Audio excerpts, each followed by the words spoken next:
is here if you need it.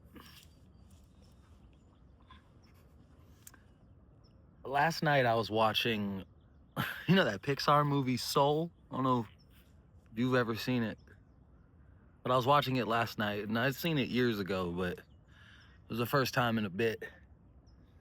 And there was this one part that I really resonated with. If you haven't seen it, I'm not going to walk down the whole story, but there's this part where the whole point of the movie is he's trying to just get back to his body so he could play this gig. That's his big break. That's all he's ever dreamed of. And he does it. And he gets super bummed out because he realized he doesn't feel any different. He doesn't feel special or like he thought he would or like he arrived at this destination or anything. And so he says it to this woman who gave him the opportunity. And she told him this. She said, "You ever heard the story of the fish in the ocean? There's this fish swimming around and he's all upset and like, what are you doing?" He goes, "I'm trying to find the ocean." He's like, "What?" He's like, "I'm trying to find the ocean." And the other fish goes, "Well, this is water." And he goes, "Yeah, but I'm trying to find the ocean."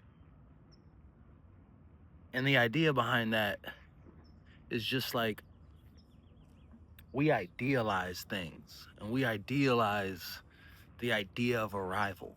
We idealize that when we get what we want or we get where we're trying to go, it's going to feel different.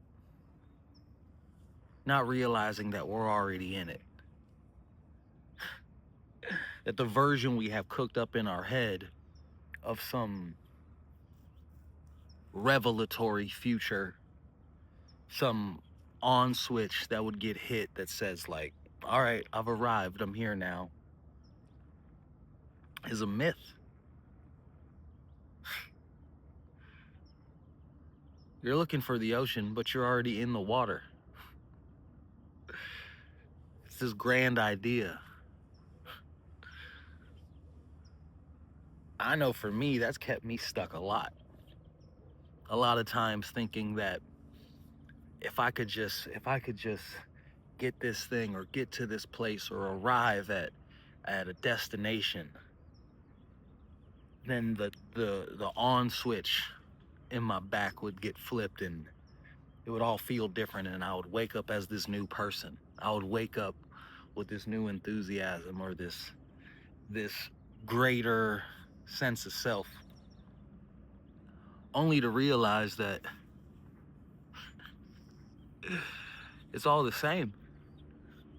It's all the same. And I've experienced this. I've had things that I've looked out for that I've tried really hard to obtain, and you get there and you maybe get that dopamine hit for a second, but then you settle back into real life. You settle back into the fact that nothing ever was going to fundamentally change you.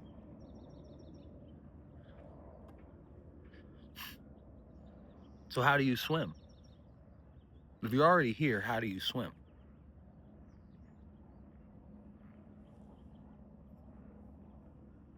It's a very interesting feeling to constantly reintroduce that fact. The fact that this greater grand future is robbing us of a perfect present.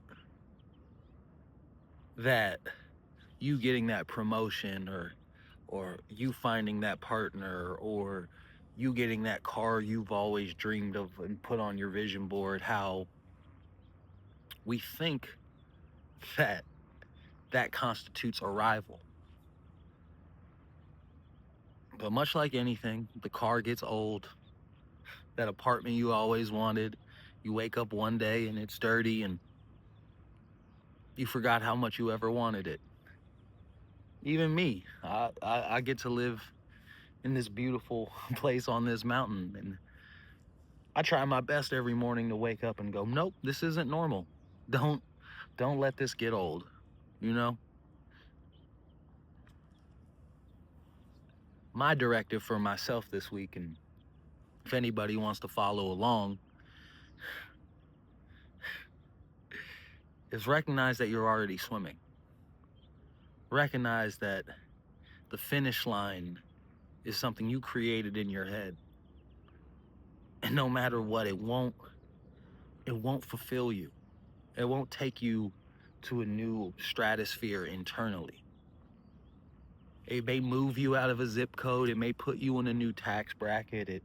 It may give you someone to hold at night, but it doesn't change your guts.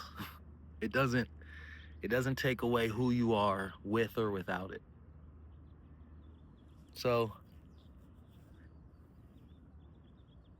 just keep swimming and recognize that in every moment you have the capacity to bring your realized best self into right now. That version of you, that version of me that I'm looking towards and saying, well, damn, if I made an incredible album, or if I had a bunch of fans following everything I do, that would sure boost me and make sure my spine is up straight and give me everything that I'm seeking. Realizing that all that's doing is robbing me of feeling that right now.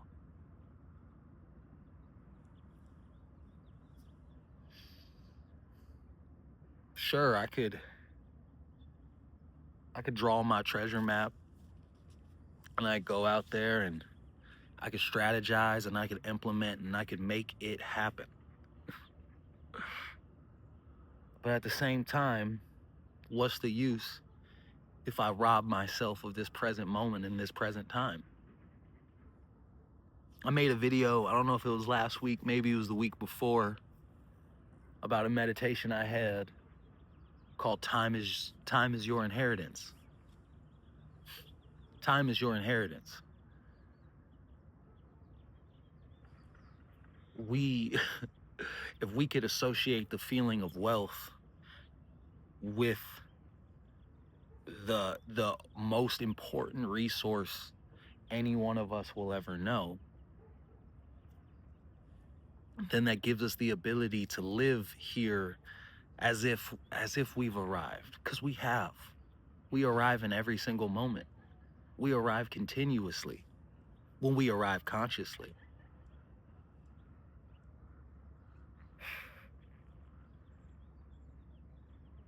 It's a beautiful day. Feels good to be here.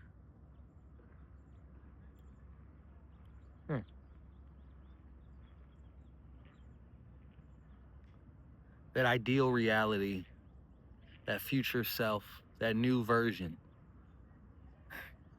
would beg you to enjoy today. He would say, wait. It's not what you think it is. This isn't, we didn't get what we thought.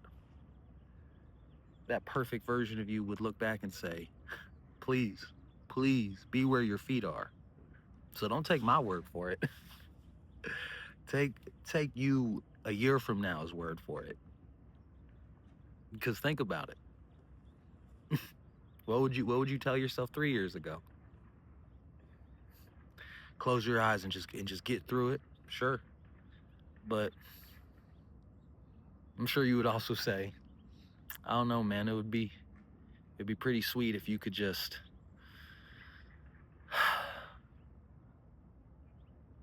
be where your feet are.